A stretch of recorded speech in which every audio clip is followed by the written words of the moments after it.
Muhammad sallallahu alaihi wasallam biqaulina Allahumma salli wa sallim ala sayyidina Muhammad wa ala ali sayyidina Muhammad. Pagi ini insyaallah kita akan membahas suatu topik yang mungkin agak sulit nggih. Agak sulit tapi ini penting, yaitu terkait dengan bagaimana kita ini memahami sumber-sumber hukum di dalam Islam, yaitu memahami Al-Quran dan memahami As-Sunnah. Mungkin ada yang bilang begini, Pak atau Ustadz, mengapa sih kita harus belajar hal-hal yang seperti itu? Kita ini kan orang awam, kenapa kita belajarnya enggak hal-hal yang awam saja, yang untuk orang awam saja? Ya betul, memang kita ini orang awam. Tapi kadang-kadang kita itu perlu tahu ilmu yang digunakan oleh para ulama. Ya ibarat kita itu orang awam, kita tuh bukan dokter ya. Tapi kadang-kadang kita itu juga perlu tahu dasar-dasar ilmu kedokteran. Sehingga apa? Sehingga kalau kita itu sakitnya sakit yang biasa, kita bisa tangani sendiri. Atau paling tidak ketika kita itu mencari dokter, kita itu bisa tahu dokter yang tepat. Itu kalau kita tahu dasar-dasar kedokteran.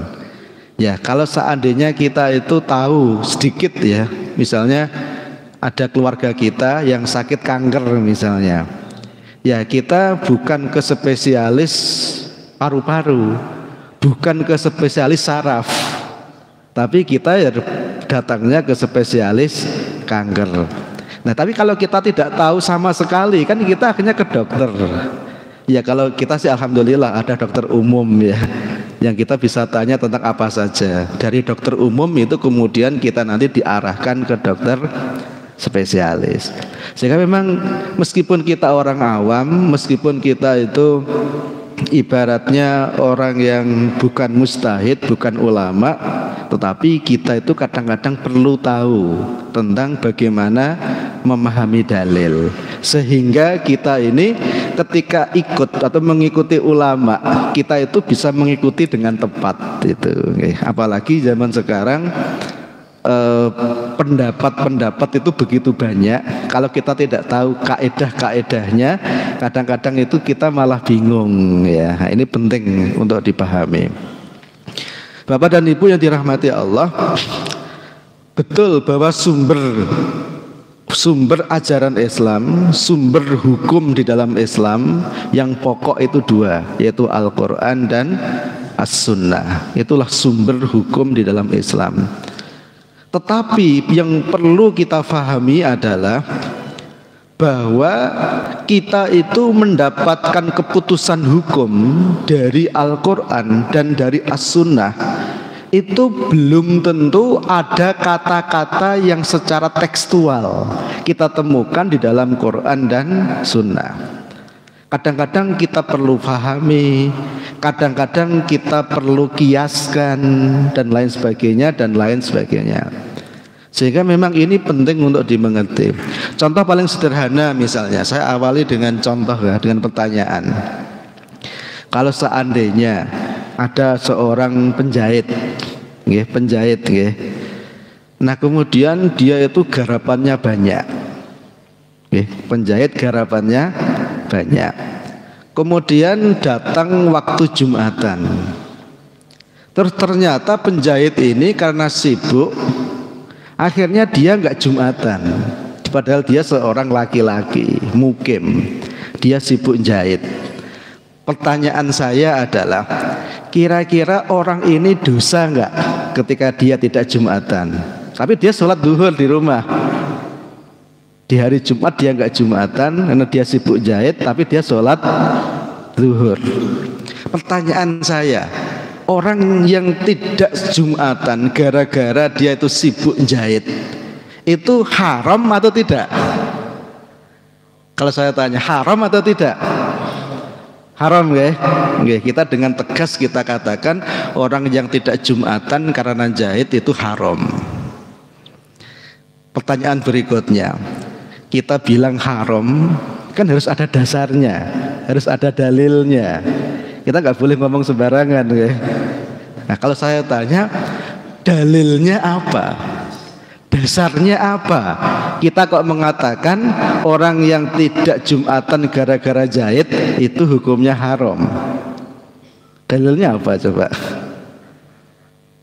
Ya, mungkin bagi kita yang sedikit tahu dalil, kita bisa merujuk kepada Al-Quran surat Al-Jumu'ah ayat 9. Coba kalau kita baca surat Al-Jumu'ah ayat 9, itu bunyinya gimana?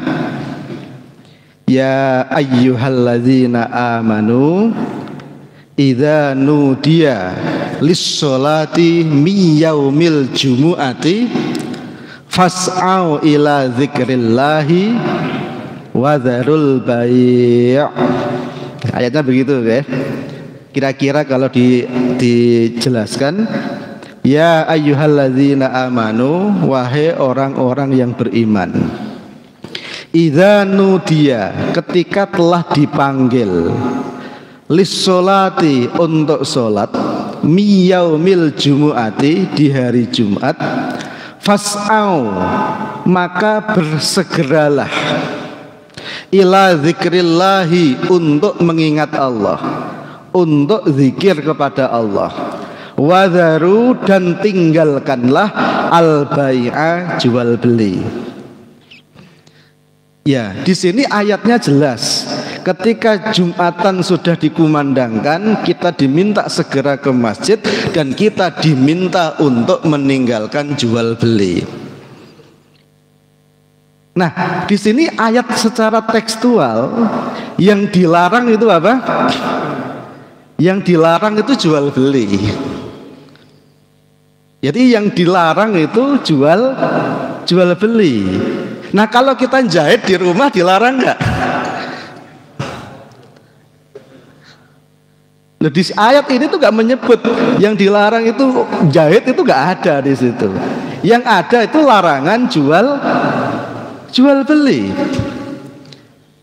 Maka kalau kita itu termasuk orang bahwa sesuatu itu harus ada ayatnya dengan jelas, ya maka kita nggak ketemu dalilnya.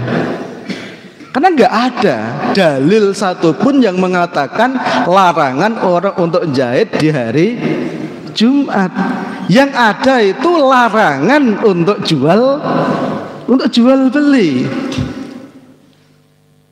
Gitu. Nah, terus gimana?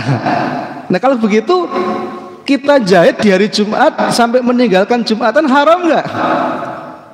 Ya haram. Nah, kemudian inilah yang kemudian dinamakan dengan nama qiyas. Jadi memang memahami agama kalau tidak pakai qiyas itu nggak akan mungkin bisa kita itu. Di situ yang disebut oleh Allah hanya jual beli, tapi ada maksudnya. Maksudnya itu bukan jual beli ansih, hanya semata-mata jual beli, tapi maksudnya itu adalah segala hal yang membuat kita itu tidak Jumatan itu harus ditinggalkan. Ya bisa jual beli, ya bisa namanya apapun, termasuk mungkin bagi guru, bagi dosen yang ngoreksi soal, termasuk ngajar, termasuk mungkin bersih-bersih rumah, itu semuanya harus ditinggalkan. Jadi kita kiaskan dengan jual beli ini. Itulah yang dinamakan dengan nama qiyas. Jadi ketika Allah menyebut kata jual beli, itu bukan jual belinya yang dimaksud sebetulnya, tapi segala hal yang membuat kita itu meninggalkan Jumatan. Nah, kenapa di situ ada kata jual beli? Itu sebetulnya memang terkait dengan asbabun nuzul. Jadi ayat ini sebetulnya kalau kita lihat asbabun nuzulnya itu terkait dengan jual beli memang, ya. Karena kasusnya jual beli, maka ayatnya jual beli, tapi sebetulnya maksudnya itu umum. Jadi di zaman Rasulullah, ya manusia itu ya kadang-kadang itu ya biasa, okay. Jadi di zaman Rasulullah itu ada Jumatan. Nah, ketika Jumatan, suatu saat itu ada kafilah dagang yang datang gitu. Nah biasa kalau ada pedagang, nah kita itu kan ingin mendapatkan barang yang kita inginkan. Nah waktu itu di zaman Rasulullah itu ketika Jumatan pas ada kafilah dagang. Nah kalau seorang musafir kan tidak Jumatan tidak apa-apa kan ya. Nah dia datang pas pada saat itu sedang Jumatan.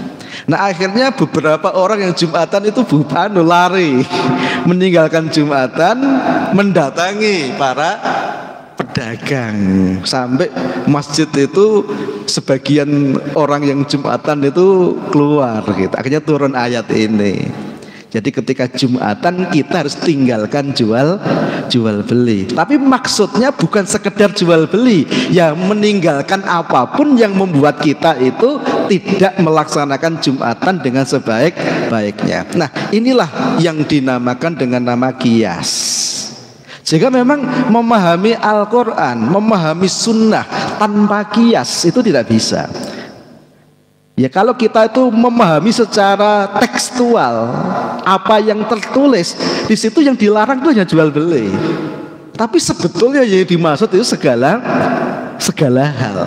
Jadi disebut sedikit, tapi yang dimaksud itu semuanya. Nah inilah yang dinamakan dengan nama qiyas. Maka memahami Islam itu nggak akan bisa kalau kita itu nggak pakai qiyas. Nanti jadi kacau balau gitu.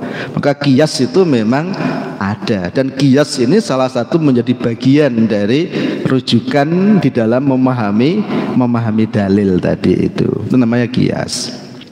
Nah, apa itu qiyas? Bagaimana kita itu melakukan qiyas? Apa syarat rukunnya? Apa kaedah-kaedahnya? Itu lengkap sekali di dalam Islam, nggak boleh sembarangan, gitu. Ya, kalau secara bahasa, qiyas itu al-qiyas fil lughati at-taqdir. Jadi secara bahasa, qiyas itu artinya at-taqdir, mengukur, ya, atau menyamakan satu hal dengan hal yang lain. Itu namanya qiyas. Jadi menyamakan satu hal dengan hal yang lain. Kalau menurut para ahli usul fikih, ya al-qiyasu huwa ilhaqu amrin bi akhara fil hukmi asy-syar'i littihadi bainihima fil illati. Apa itu qiyas? Qiyas itu adalah menyamakan satu hukum dengan hukum yang lain karena ada kesamaan illat. Ada kesamaan illat. Jadi sesuatu itu bisa dikiaskan, bisa disamakan jika ada kesamaan illat. Nah ini hati-hati dengan kata illat ini ya. Karena kadang-kadang sebagian orang itu keliru dalam memahami illat. Ada kaidah di dalam Islam itu al-hukmu yaduru ma'a illatihi.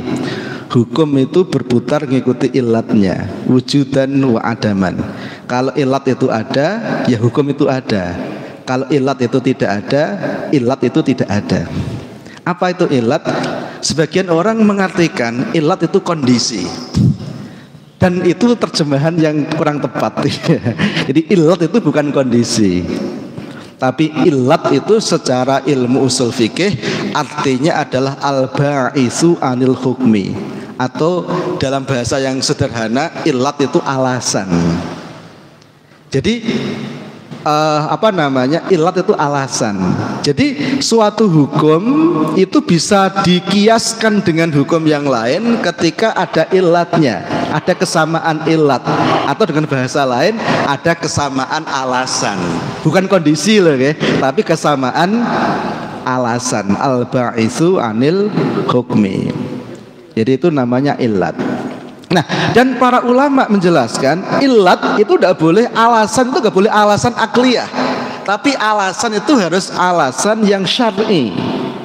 Jadi alasan yang dipakai untuk mengkiaskan satu hal dengan hal yang lain itu alasannya harus syar'i, nggak boleh akli.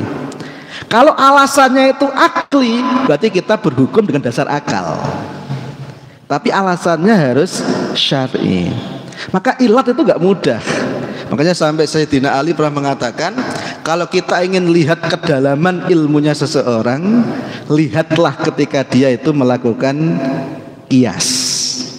Apakah kiasnya itu sembarangan atau dia pakai kaidah-kaidah tertentu? Karena zaman sekarang itu banyak orang yang memahami dengan sembarangan. Ya. Nah, disinilah penting bagi kita untuk memahami. Dan memang kias ini masyru', disyariatkan oleh Allah. Kalau nggak pakai kias kita nggak bisa. Bahkan Rasulullah sendiri kadang-kadang mengajari para sahabat untuk melakukan kias. Nah, contoh misalnya ya, di dalam suatu hadis sahih yang diriwayatkan oleh Imam Bukhari dan Imam Muslim.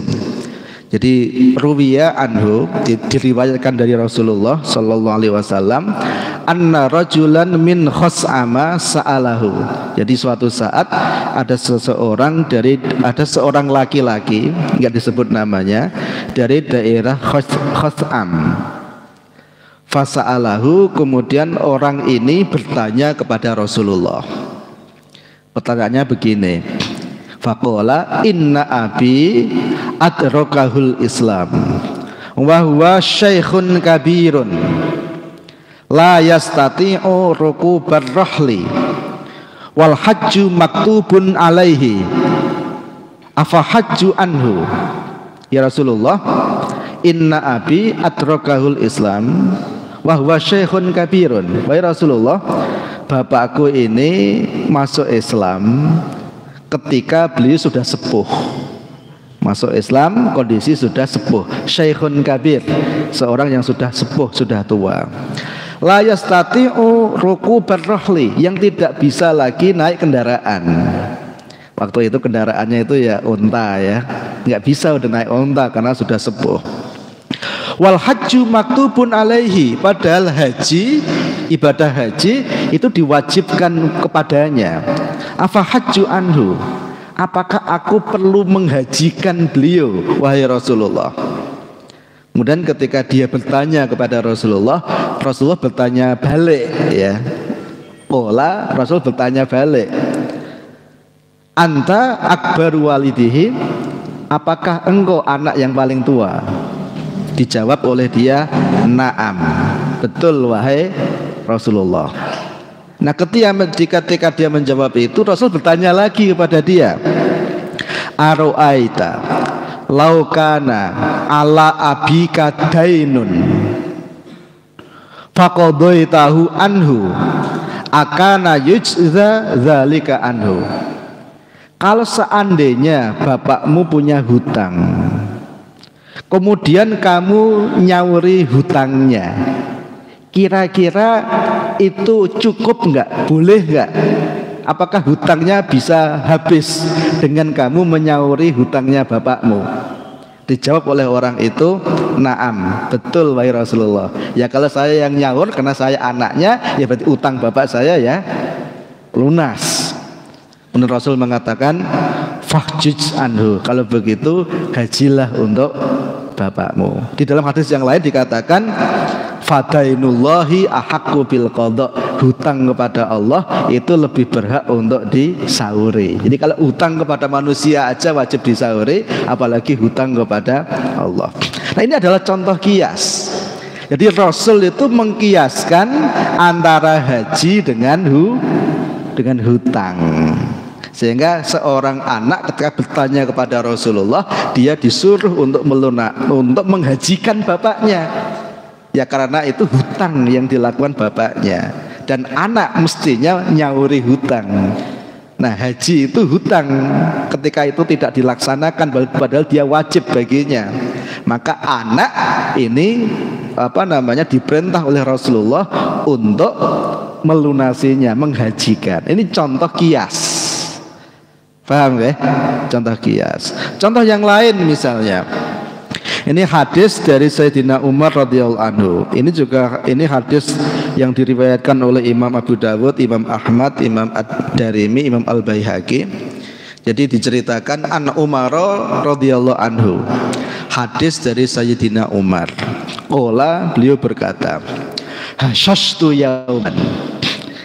Nah, ini hasyastu ini bahasa Arab yang tidak lazim. Hasyastu yauman.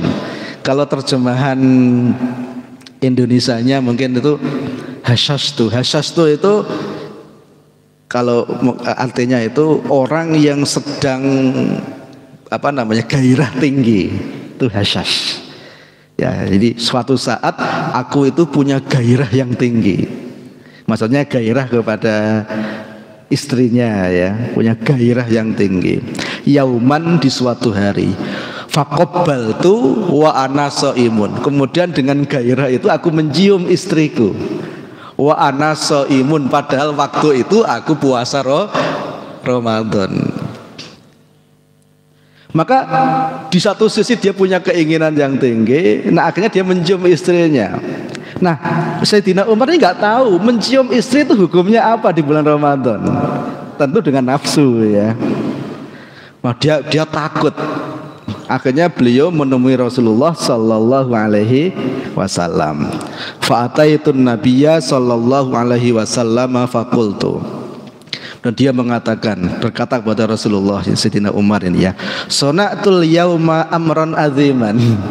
Wahai Rasulullah, jadi ini mungkin kalau diterjemahkan agak susah ya ini, ya. Wahai Rasulullah, hari ini aku telah melakukan sesuatu yang besar. Ya, syai'an aziman, sesuatu yang besar. Apa itu? Yaitu qabaltu wa ana shaimun. Aku mencium istriku padahal aku kondisinya puasa. Jadi dia ketakutan. Akhirnya dia lapor kepada Rasulullah. Ini salah atau benar gitu. Nah, karena dia khawatir ini bagian dari hubungan suami istri yang akhirnya dia kena sanksi itu, ya, yaitu puasa 2 bulan berturut-turut itu. Nah, ketika dia berkata begitu kepada Rasulullah, nah kemudian Rasulullah itu menjawab dengan pertanyaan. Ya, jawabnya adalah sebuah pertanyaan.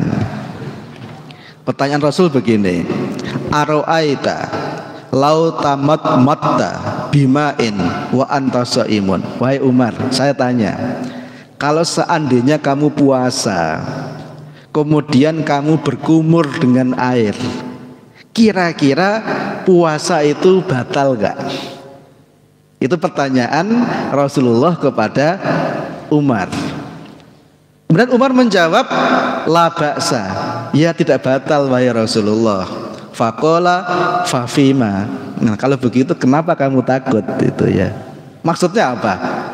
Maksudnya adalah bahwa yang dilarang oleh Allah itu berhubungan suami istri, maksudnya makna jauh, ya, gitu. Kalau hanya sekedar mencium, itu sebetulnya sama dengan orang sekedar berkumur. Nah, itu tidak membatalkan. Yang membatalkan itu kalau kita minum. Nah, di sini Rasul mengkiaskan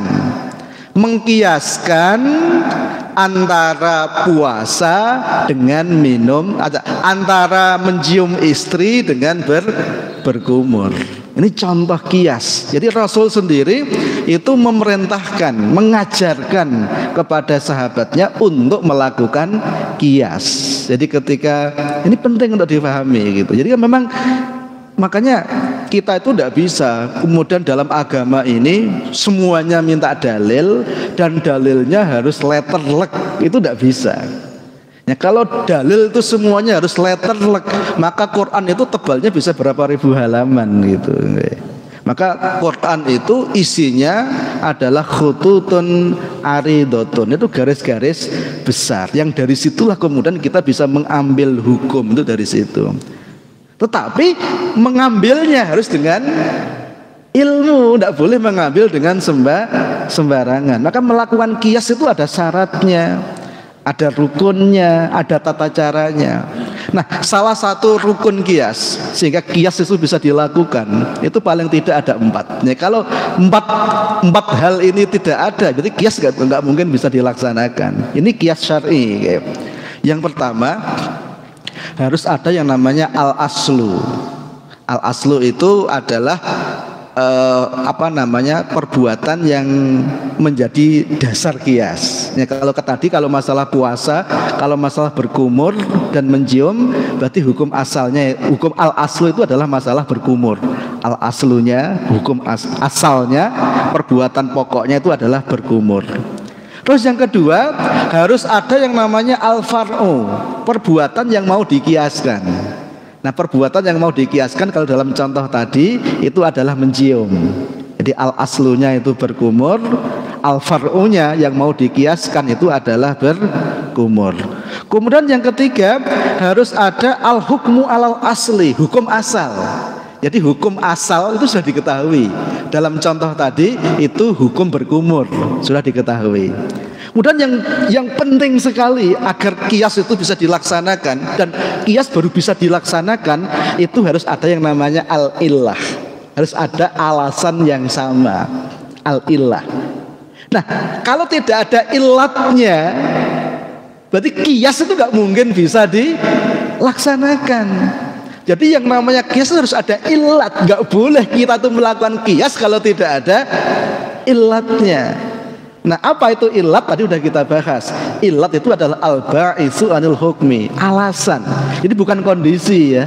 Illat itu bukan kondisi, tapi illat itu adalah al-ba'itsu anil hukmi, alasan atau titik persamaan yang membuat kita itu bisa mengkiaskan satu hal dengan hal yang lain gitu. Nah, kemudian kias sendiri itu harus syar'i, nggak boleh kias akli gitu. Maka nanti kalau kita teliti di dalam ilmu-ilmu usul fikih, dalam ilmu-ilmu agama, maka nanti illat itu ada 4 jenis. Nah, ini yang kita harus hati-hati. 4 jenis ini, makanya illat nggak boleh. Alasannya akal itu nggak boleh. Tapi alasannya itu harus illat syar'i. Kadang-kadang orang itu kan pakai illat akal gitu ya. Ya, baju itu tidak nutup aurat nggak apa-apa, yang penting itu kan sopan. Nah, dia bilang begitu dasarnya apa? Kalau dia itu pakai dalilnya apa? Kalau itu dikiaskan, illatnya apa? Dari mana kita mendapat kata sopan itu? Jadi nggak boleh sembarangan. Jadi illat itu harus illat yang syar'i gitu. Dan ini nggak mudah kecuali dilakukan oleh para ulama yang memang ahli di situ. Okay. Paham ya? Ya, saya menjelaskan hal ini tidak berarti jenengan harus bisa melakukan ilat itu, tidak. Okay. Tapi maksudnya jenengan itu biar tahu. Maksudnya kalau nanti berhadapan atau ngikuti orang itu bisa tanya, Pak ya itu kok begitu? Itu dasarnya apa? Alasannya apa gitu. Okay. Nah, apalagi kalau kita itu mungkin orang yang baru merasa yakin kalau ada dasarnya. Orang kan ada yang begitu, okay? Meskipun ada orang yang pokoknya saya itu orang awam, pokoknya yang dikatakan Pak Yai saya manut, ya orang yang begitu ya ada. Boleh nggak? Ya boleh. Tapi orang yang modelnya manutan kayak begini, ya untung kalau yang diikuti orang baik. Nah, kalau yang diikut pas nggak orang baik, ya udah akhirnya dibawa kemana-mana, dibawa masuk jurang pun juga ikut. Jadi mutabi itu kalau nggak hati-hati juga berbahaya juga gitu. Paham ya? Nah, itu makanya penting kadang-kadang kita punya ilmu itu penting gitu. Kenapa? Ya karena orang itu kadang-kadang ada orang awalnya baik, tapi dalam perjalanan dia berubah menjadi tidak baik. Itu manusia, okay? Sebaliknya ada orang itu awalnya nggak baik, tapi dalam perjalanan dia berubah jadi baik. Nah, kalau kita tuh modelnya taklid buta, pada awalnya pas waktu kita ikuti awalnya bagus, tapi dalam perjalanan dia menjadi tidak bagus. Nah, kalau kita tidak memiliki ilmu, bagaimana caranya ngikuti orang, kan kita dibawa kemana-mana akhirnya, ya enggak? Gitu. Makanya di sini penting bagi kita itu untuk punya ilmu, meskipun kita bukan ulama, meskipun kita bukan mustahid, tapi hal-hal seperti itu kadang-kadang itu penting, gitu. Ya, kita balik lagi. Illat itu. Nah, illat itu harus syar'i. Dan kalau kita lihat penjelasan para ulama, illat itu paling tidak jenisnya itu ada 4. Okay. Yang pertama itu yang dinamakan dengan illah sorohatan, illat yang jelas. Jadi di dalam Al-Quran, di dalam Al-Hadis, di situ itu disebutkan alasan secara sorohatan, secara jelas dengan kata-kata min ajli. Jadi, min ajli itu kalau dalam bahasa Indonesia itu karena. Jadi di dalam ayat, di dalam hadis itu ada karenanya. Jadi ada betul-betul disebut karena. Jadi ini itu begini karena ini. Nah, karena ketika ada kata karena, maka setelah karena, nah ini berarti dia itu adalah illat. Nggih, contoh misalnya innama ju'ilal isti'zan li ajlil basar. Jadi sesungguhnya kita itu ketika masuk rumah itu harus izin li ajlil basar, untuk menjaga atau karena menjaga pandangan. Jadi sebetulnya di situ kenapa kita itu perlu izin dan lain sebagainya dan lain sebagainya. Okay. Atau contoh yang lain misalnya, okay, yang sangat jelas misalnya dalam suatu hadis, in kuntum salasatun fala yatanaju isnani duna salis min ajli anna dzalika yuhzinuhu. Jadi kalau kita itu bertiga, maka kita jangan munajat berdua saja. Maksudnya gini, kalau kita tuh 3 orang yang sedang makan atau sedang bepergian, itu kalau ngomong, ya ngomongnya itu bertiga, jangan menyendiri berdua.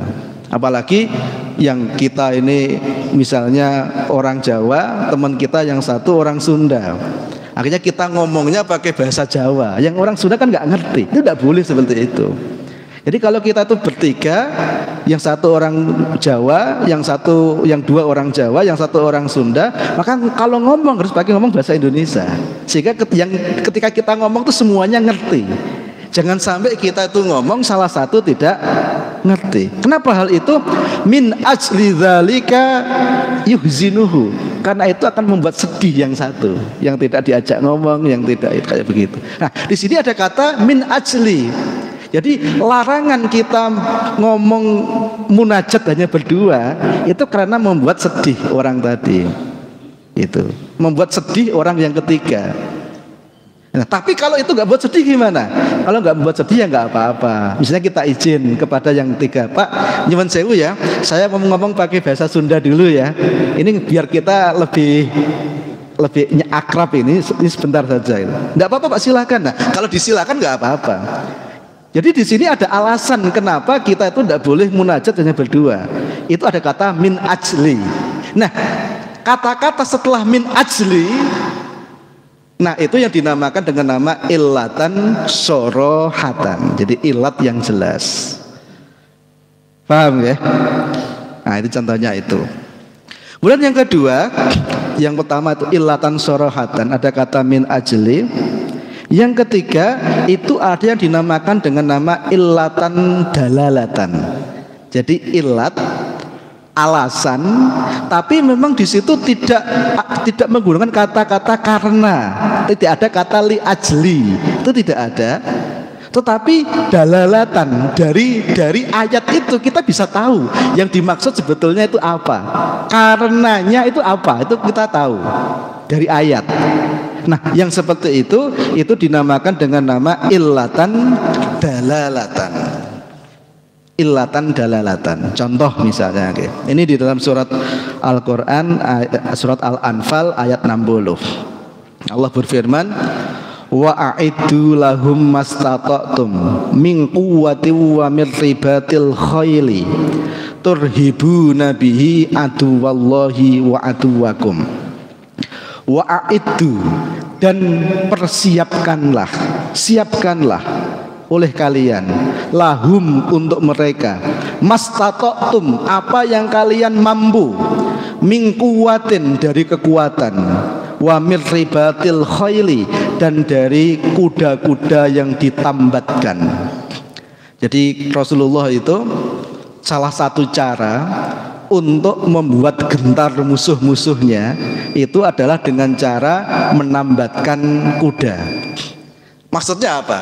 Jadi di zaman itu kalau kuda itu sudah ditambatkan itu artinya siap perang gitu. Itu kuda yang ditambatkan. Jadi Rasulullah itu kadang-kadang ketika secara politis menggentarkan musuh itu dengan cara menambatkan kuda-kuda. Ayat berikutnya turhibu nabihi aduwallahi, yang dengan itu kalian membuat takut musuh-musuhnya Allah, wa aduwakum, dan musuh kalian. Nah, maka yang diperintah oleh Allah untuk menakuti musuh di sini adalah dengan cara menambatkan kuda. Paham ya? Paham ya? Nah, kalau zaman sekarang, Kalau kita itu nakuti musuh dengan menambatkan kuda, kira-kira gimana? Ya malah digeguyu. Iki meh ngopo iku? Iku meh apa jenenge? Meh balapan kuda atau apa gitu ya. Kalau zaman sekarang itu musuh itu takut kalau yang ditambatkan apa? Kalau yang ditambatkan itu ya F-16, yang ditambatkan itu tank, yang ditambatkan itu rudal balistik kan gitu ya. Maka meskipun di sini yang diperintah oleh Allah itu menambatkan kuda, tapi bukan itu yang dimaksud sebetulnya. Yang dimaksud itu adalah segala aktivitas yang membuat musuh kita itu takut. Berarti kalau musuh itu takut kalau kita itu punya senjata balistik misalnya, ya berarti kita umat Islam harus punya itu. Kalau kita tidak punya itu, kita dosa sebetulnya. Karena dengan itu akhirnya musuhnya Allah nggak takut kepada kaum muslimin. Dan caranya memahami begitu. Jadi makanya kadang-kadang nggak bisa kita tuh memahami hanya secara tekstual saja. Paham ya? Dan lain sebagainya. Sehingga memang yang namanya ilat itu harus syar'i, dan itu tadi ada penjelasan yang detail bagaimana ilat itu. Dan itu tidak mudah memang memahami ilat itu. Jadi karena sudah syuruk ya, mungkin kita sampai di sini dulu. Monggo barangkali kalau seandainya ada yang mau ditanyakan, insya Allah nanti untuk penjelasan lanjutannya dibahas di pertemuan selanjutnya insya Allah. Monggo silakan.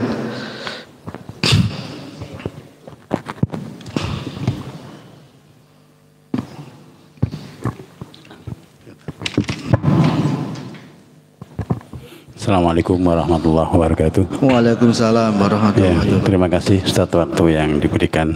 Memang kami melihat selama ini kebanyakan orang kalau tidak tahu dalil atau tidak tahu qiyas itu langsung mengvonis wah itu Muhammadiyah, wah itu NU gitu. Orang sholat subuh ketika dia pakai kunut, orang mengatakan wah itu NU. Orang yang tidak pakai kunut, wah itu Muhammadiyah. Padahal Rasulullah itu pernah pakai kunut dan tidak pakai kunut. Kemudian gini yang saya mau tanyakan adalah, kalau tadi Ustadz menyampaikan dan menerangkan tentang qiyas, ada satu dalil atau perbuatan Rasulullah yang tanpa qiyas. Seperti tadi Rasulullah mengatakan, "Shollu kama ra'aitumuni usolli." Sholatlah kalian itu sesuai dengan saya sholat, kata Rasulullah. Itu kan tidak ada kiasnya karena sudah merujuk kepada perbuatan Nabi. Nah, yang kami saksikan selama ini banyak sekali di antara kita itu sholatnya tidak mengikuti sholat Rasul, atau bahkan pemahamannya keliru. Ada yang sholat ketika mau sujud itu dia dengkulnya dulu atau tangannya dulu. Ketika orang sujud dengkulnya dulu, yang satu mengatakan loh nggak bisa, harusnya tangannya dulu. Kemudian yang satu mau sujud itu dia tangannya dulu, dia mengatakan, yang lain mengatakan oh enggak bisa dengkulnya dulu, padahal dua-duanya Rasulullah melakukan, yang diriwayatkan oleh Abu Hurairah dan yang lain. Nah, yang kami pertanyakan adalah bagaimana seandainya kita sholat tetapi gerakan-gerakan sholat kita itu tidak sesuai dengan yang dilakukan oleh Nabi Muhammad SAW, hukumnya bagaimana? Demikian, terima kasih. Assalamualaikum warahmatullahi wabarakatuh. Waalaikumsalam warahmatullahi wabarakatuh. Langsung atau ada yang lain nggih? Ada satu lagi Pak Arus. Ustaz Hasan dulu nggih. Ya, terima kasih sekali. Assalamualaikum warahmatullahi wabarakatuh. Waalaikumsalam warahmatullahi wabarakatuh. Terima kasih sekali Ustaz. Yang pertama, ini adalah menjadikan kita harus tahu ilmu. Apa saja itu perlu ilmu. Lalu saya ingin tahu bagaimana sikap kita yang saat ini kita melihat kita awam ini dikacaukan dalam tanda petik, yaitu dengan informasi-informasi yang menyesatkan dalam bahasa saya. Contoh adalah bahwa Baginda Shallallahu Alaihi Wasallam itu tidak pernah merasa benar, ya, tidak pernah merasa benar. Ini kan akan berbahaya sekali, bahkan kesempurnaan Islam itu belum, Islam agama itu tidak sempurna. Padahal kalau kita berbicara nas sudah jelas, yaitu al-yauma akmaltu lakum ila akhir ayat. Lah, itu bagaimana kita menghadapi sikap orang-orang atau pendapat yang kalau toh kita awam ini juga mengatakan beliau sepertinya adalah orang yang sangat tahu. Terima kasih. Yesuan. Cukup atau satu lagi? Nggih Pak Arus, nggih satu lagi, mungkin nanti pendek nggih.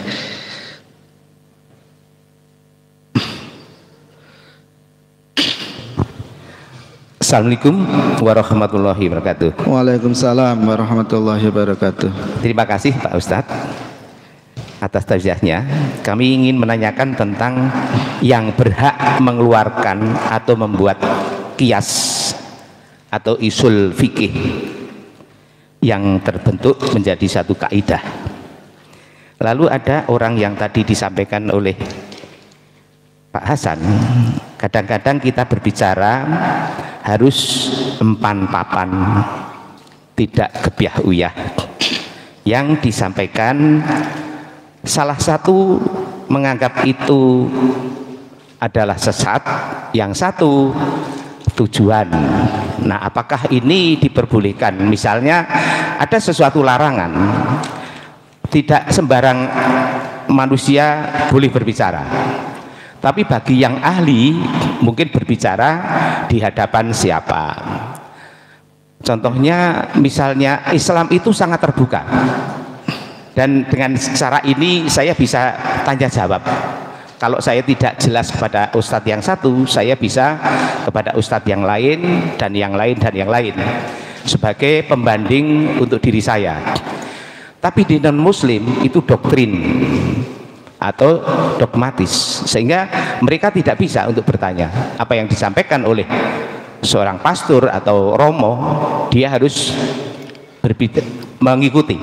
Contohnya yang disampaikan, orang itu dalam kegelapan, pintunya ditutup di malam hari, jendela dan sebagainya, dia tidak tahu apa-apa.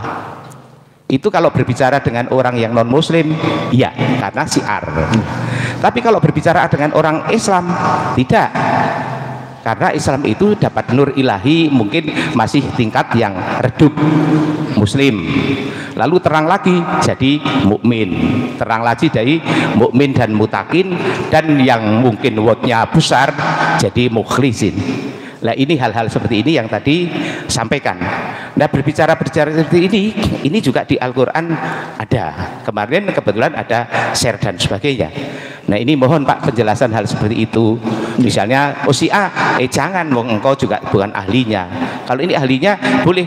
Niatnya apa? Niatnya syiar, berbicara pada apa dan sebagainya. Terima kasih Pak. Nggih, Ustaz. Nggih, mungkin saya tanggapi singkat nggih, karena ini terkait waktu nggih. Nanti kita maksimal sampai jam setengah enam nggih, di maksimal setengah 6. Nggih, yang pertama tentang kias. Kias itu dilakukan ketika dalil yang tekstual itu tidak ada. Ketika ada dalil yang tekstual, maka kias itu nggak boleh dilakukan. Itu poin pertama. Okay. Termasuk ijtihad itu juga begitu. Ijtihad itu dilakukan ketika tidak ada dalil, atau ada dalil tapi dalil itu nggak jelas menurut orang itu, baru dilakukan ijtihad. Nah, kalau ada dalil yang sangat jelas, ya tidak perlu lagi ada ijtihad. Maka ada kaidah la ijtihada inda wurudin nassi. Tidak boleh ada ijtihad kalau nasnya itu jelas. Yang namanya sholat wajib itu 5 waktu, itu udah jelas dalilnya. Tidak perlu lagi ada ijtihad. Kalau ada orang kok beristihad di situ, itu namanya orang gemblung sebetulnya. Oke. Paham ya? Ini nggak ada ijtihad di wilayah-wilayah seperti itu. Itu yang pertama. Jadi kias itu memang betul, itu bagian dari ajaran Islam, tapi penggunaannya itu harus sesuai dengan tempatnya. Itu yang pertama. Terus yang kedua, kalau kita lihat dalam urusan ibadah mahdhah, seperti sholat, ternyata itu setelah diteliti oleh para ulama itu tidak ada ilatnya, sehingga qiyas dalam ibadah mahdhah itu tidak bisa dilakukan. Jadi apa namanya, ilat itu hanya ada di luar ibadah mahdhah. Berarti kalau ibadah mahdhah ya kita harus pakai dalil. Makanya Rasul mengatakan shollu kama ra'aitumuni usolli, sholatlah sebagaimana aku melakukan sholat. Kenapa sholat subuh 2 rakaat? Itu nggak ada kenapanya. Pokoknya subuh itu ya 2. Kalau kita cari alasannya nggak akan ada. Jadi ibadah madhah itu nggak pakai alasan. Atau mungkin kalau ini ya, kalau subuh itu kita habis tidur kemudian kita masih ngantuk ya, makanya dibuat 2 rakaat. Bukan begitu. Karena kenapa 2? Karena Allah memang menyuruh kita 2. Nggak ada alasannya, nggak ada illatnya. Berarti kalau kita ibadah madhah itu ya sebagaimana kita itu melihat Rasulullah melakukan sholat. Nah, tetapi ini yang perlu kita pahami, kita itu sama-sama merujuk kepada Rasulullah. Bagaimana cara Rasul itu melakukan sholat. Ternyata kadang-kadang pemahaman kita itu beda, sehingga praktiknya itu kadang-kadang beda. Terus gimana? Ya nggak apa-apa. Berarti yang melakukan begitu yang ngikuti Rasulullah, yang melakukan begini sebetulnya juga ngikuti Rasulullah. Yang subuh dengan kunut itu yang ngikuti Rasulullah, yang subuh tidak dengan kunut yang ngikuti Rasulullah. Tapi kok kesimpulannya bisa beda ya? Ya bisa, karena orang ketika memahami itu memang beda. Nah, kalau seandainya kita masih hidup di zaman Rasul, kita bisa langsung bertanya kan. Tapi masalahnya kan Rasul sudah wafat, kita nggak bisa bertanya sebetulnya yang benar itu pakai kunut atau tidak. Berarti karena masing-masing itu bersandar kepada dalil, ya berarti sama benarnya. Cuma memang ada yang kuat, ada yang lemah menurut orang yang memahami. Jadi kuwatud dalil itu indal mustadlil. Jadi kekuatan dalil itu ya bagi yang memahami. Bisa jadi kuat menurut si A itu begini, bisa jadi kuat menurut si B itu begini.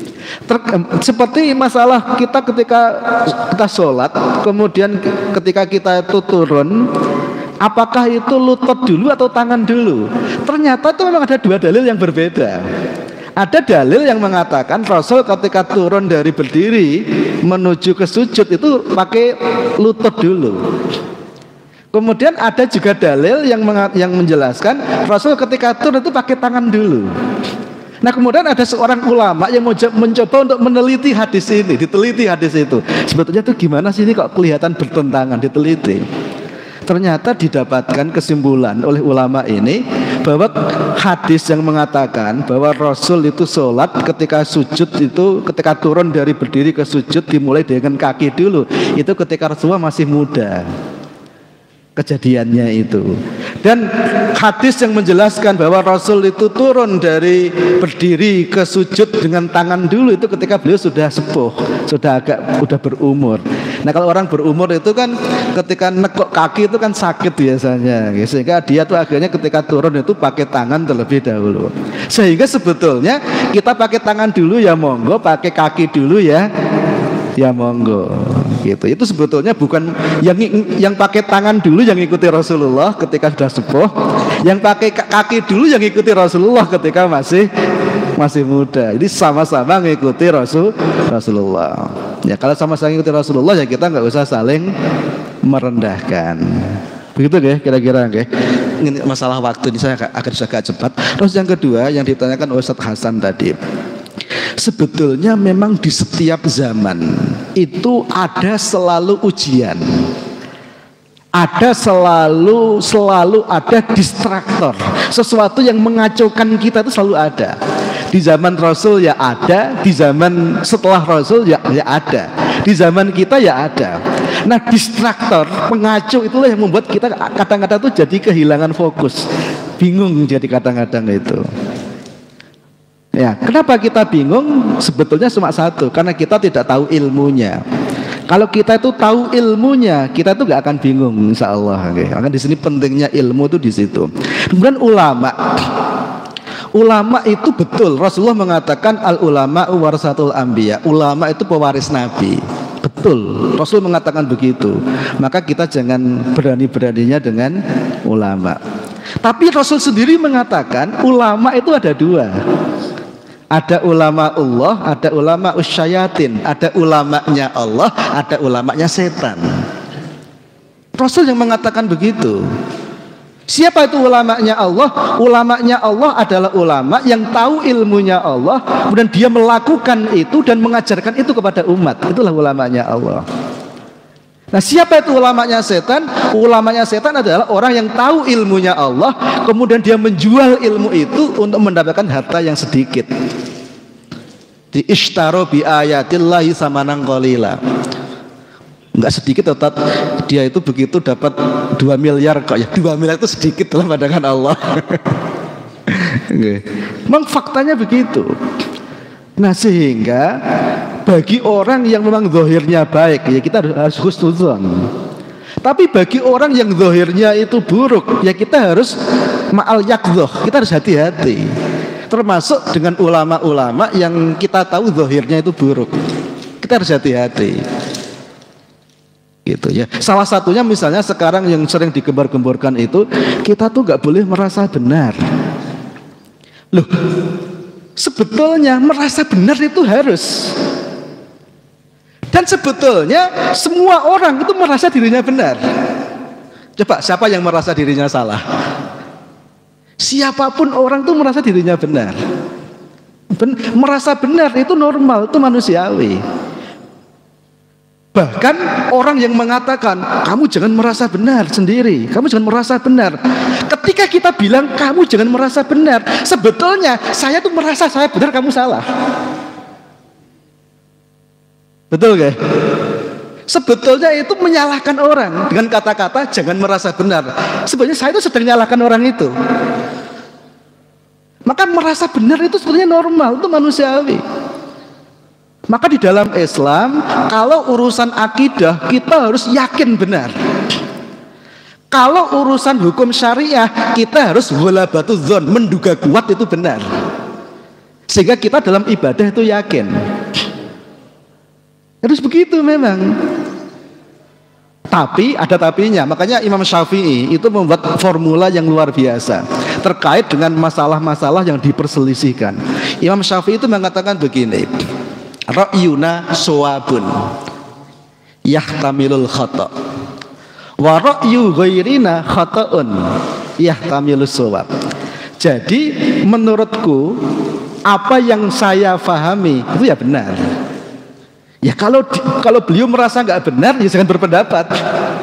Ya kan begitu ya. Kalau merasa salah ya jangan berpendapat. Jadi kalau kita berpendapat memang harus merasa benar. Kan ngaco kalau kita merasa salah masih berpendapat. Ngaco kan? Jadi memang ketika kita berpendapat kita harus merasa benar. Tetapi belum tentu merasa benar itu adalah benar. Makanya beliau mengatakan ra'yuna shawabun yahtamilul khata', tapi ada kemungkinan salah.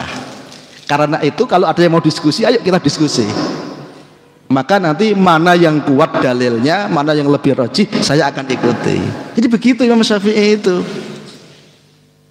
Jadi memang merasa benar, tapi dia nggak menutup diri, karena bagaimanapun juga apa yang kita pahami termasuk dalam wilayah yang diperselisihkan ya, itu ada kemungkinan salah. Maka kalau di situ terbukti salah ya beliau mengubah pendapatnya. Gitu. Jadi begitu memang. Loh, kalau kita hidup nggak boleh benar, terus gimana caranya kita menjalani hidup? Ya kan? Makanya zaman sekarang itu banyak orang yang aneh-aneh. Dan ternyata kalau kita teliti, orang-orang yang kamu jangan merasa benar, itu biasanya dilakukan oleh orang yang tahu dirinya salah. Tapi dia itu nggak mau disalahkan, maka dia mengembangkan kata-kata tadi. Meskipun kamu benar, saya salah, tolong saya jangan disalahkan gitu. Maka dia menggunakan kata-kata jangan merasa benar gitu. Itu sebetulnya orang ketika mengatakan itu dalam rangka melindungi dirinya gitu ya.